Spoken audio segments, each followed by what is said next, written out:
Good morning. Let's have a look at Ethereum. We're going to look at Ethereum, we're going to look at dominance, and we're going to look at a bit of Bitcoin. So we've had a bounce. Is it a dead cat bounce? Is it just a bounce? What is it? Well, we're always starting on a weekly. If we're looking at Ethereum, the bounce has taken place from the 20 weekly moving average. So with that, that's a 65% chance that it remains above here. Now we saw this with the 21, 1, 2, 3, 4, basically 4 weeks, 5 weeks above it, 4 weeks retesting it. The 21 exponential and the 20 moving average more or less are the same thing. Not the same price, but they represent the same thing. So maybe we're just seeing another version of that taking place. We saw the bounce around here, now we're seeing the bounce around here. Basically, it's 65% more likely to remain in this portion of the band than break down below it. That's all it says. That's all it is. That's what it's about.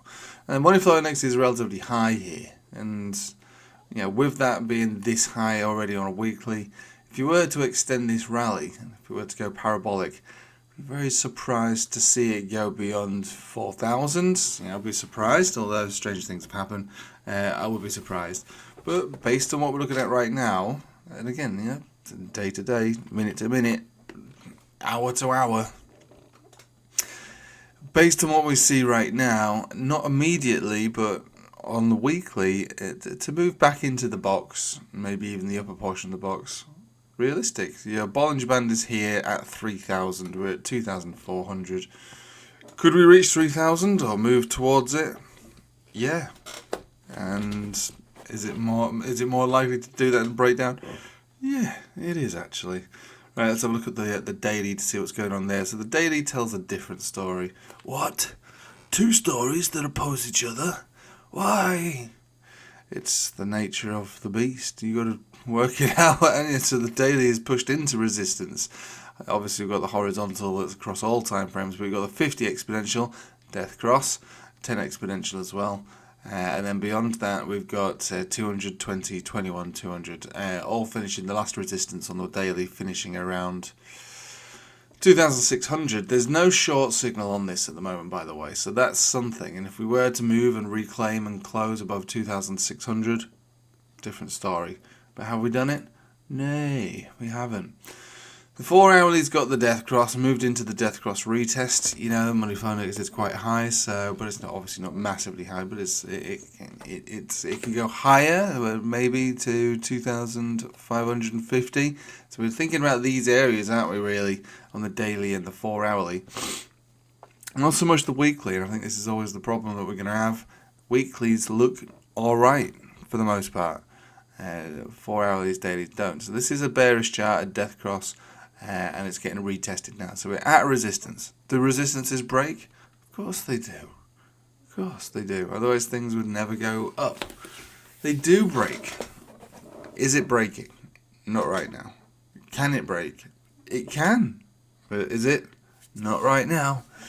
Is it? I don't know. Can it? I think so. Will it? I don't know. That's the problem we've all got to talk about. So I'm surprised actually at yesterday's move, but it is what it is. Oil is also what it is. It's basically down 10%. This could be liquidity, and almost just basically like a fake out. So let's attract some money into it. It's classic stuff. Let's attract some money into it, get the volume up, and then dump into it. That is common across the board for everything. You want to take out giant chunks of change, you need to attract there's some giant chunks of change to take out. How best to do it? With a nice bit of green, and then the money comes in, and then that's it, you dump into it. It's just normal. That could be what's happening right now. So have a look at Bitcoin. Bitcoin is above the death cross on the 4 hourly. Not so bad. Pretty good. In fact, relatively strong. $106,000 on the 4 hourly into that 4 hourly death cross, floating around the Bollinger Band center, so that even Bitcoin actually looks pretty good here. Not overheated on the money flow index either. And moving over to the weekly. Well, weekly is powerful, but pushing into a resistance. The 7 simple. So even Bitcoin's at resistance, but it's also above support. So the time frames are a little confused on this one, but we still have the cheeky span floated above price action, which is still the trend signal that kicked in 3 weeks ago, and that's still in play right now. So we are looking for this to continue up based on the weekly. Now, the last thing I'm just going to look at is the dominance chart, which is giving us the bearish divergence, another 2 drives at this point now. If we're going to start breaking down, we talk about it all the time, but these are the things we look for. Bearish divergence also on the money flow index, bush. And obviously you can see it registered there on the RSI. We should be breaking down now, for alt season. That's right, alt season. It was only a couple of days ago I was saying how things are looking terrible, and not to buy, and just to be scared, and well, I mean, it didn't shake me out of positions, but geez, but that, lucky for me, my positions, some of my positions, I say a lot of my positions, still okay. A lot of my positions aren't okay. But yeah, not to get shaken out, but also just be very afraid when the landscape, which is the main thing to be afraid of, the trading environment is not, it's just not a good one at the moment, because you just don't know who is going to do or say what next. But if we're talking about the dominance chart, a breakdown from here, this looks like a toppy kind of signal. Well, I mean, it is a top signal, to be honest. The daily's also got bearish divergence on this, just after making that new high. So we've got a new high, we've got the bearish divergence. The 4 hour is already closing down below moving averages, and the next step below 65% is going to be 64.55 and then 63.50. Maybe this is what it's going to be like. Maybe this is it. Maybe we rally between now and September. Maybe the parabolic peaks kick in from this very second right now. Or maybe they don't. Anyway, I made a few positions yesterday. I actually took a position on Atom, a leveraged position.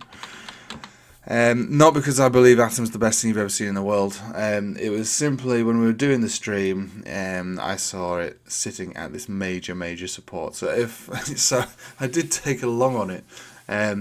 Bullish divergence on the weekly. If this one turns up and moves into the $8 towards $9, then great. If for whatever reason does reverse and do a 10x from here, even better. I've got a nice position on it. But when you look at something like this, the more times you push a resistance or the more times you push a support, the more likely it is to break. It was a hopeful trade, and this was, I suppose, the main thing about when I left on the Patreon. On Sunday night, I said, look, things don't look good. However, certain things are at support. And the good thing about being at support is you can take a position with a stop loss, relatively tight stop loss, and it won't take long to know if you're wrong. The problem I had was that a lot of altcoins were floating around waiting for Bitcoin to move, so they weren't even at their own supports. With that, just made it just particularly dangerous and deadly. If you've got good risk management, you can take these sort of positions. If you don't, then you should never ever trade anyway, but you certainly shouldn't trade in those sort of days. Hopefully I will see a big return on this one, and if I don't, no big deal. It was a bit of a hopeful trade in the first place. Right, thanks for watching. I'll leave it with you there. Thank you, and take it easy.